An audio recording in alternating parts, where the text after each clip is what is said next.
જય શ્રી કૃષ્ણ. શ્રીમદ ભગવદ્ ગીતા શ્લોક નંબર 2.6. ન ચ એતત વિદ્મઃ કતરતન ગરીય યત વા જયેમ યદિ વા નઃ જયેયુઃ યાન એવ હત્વા ન જીજીવિષામ તે અવસ્થિતાઃ પ્રમુખે ધૃતરાષ્ટ્રઃ. અહીંયા એક નવો વર્ડ આવે છે, જીજીવિષા.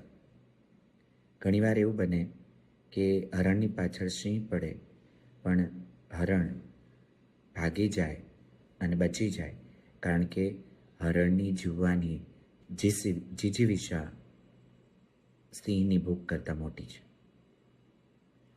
અહીંયા અર્જુન કહે છે કે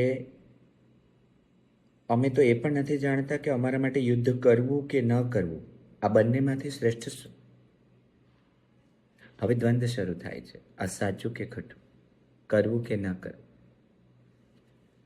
અમે એ પણ નથી જાણતા કે તેમને અમે જીતશું કે એ અમને જીતશે. અર્જુનના વર્ડ જોજો, એમ નથી બોલતો અમે હારશું, એ બોલે છે કે એ અમને જીતશે કે અમે જીતશું. અને અહીંયા પણ દ્વંદ્વ છે, રાઈટ? અમે જીતશું કે એ જીતશે.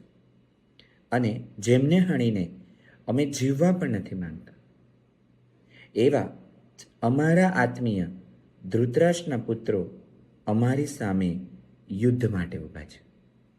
હવે એનો કઝિન છે, એને મારીને અર્જુનને આ ભોગ ભોગવવા, રાજ્ય કરવું એવું કંઈ જ ઈચ્છા નથી, પણ એની સામે ઊભો છે, યુદ્ધ કરવા માટે ઊભો છે, એના માટે પણ એને કમ્પેશન છે. અહીંયા છે ને એક સમજીએ કે જીવનમાં આપણે દરેક જગ્યાએ ડિસિઝન ડાયલેમામાં આવીએ. આ કરું કે ન કરું, આનું રિઝલ્ટ આવું આવશે કે નહીં આવે.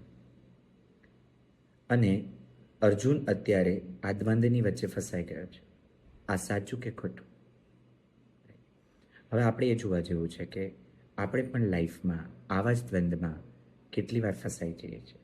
ઇન્ટ્રોસ્પેક્ટ કરો અને જુઓ, અને ત્યાં તમારે જોવાનું છે કે ત્યાં તમારી જીજીવિષા જીતે છે કે પછી તમારી ઈચ્છાઓ.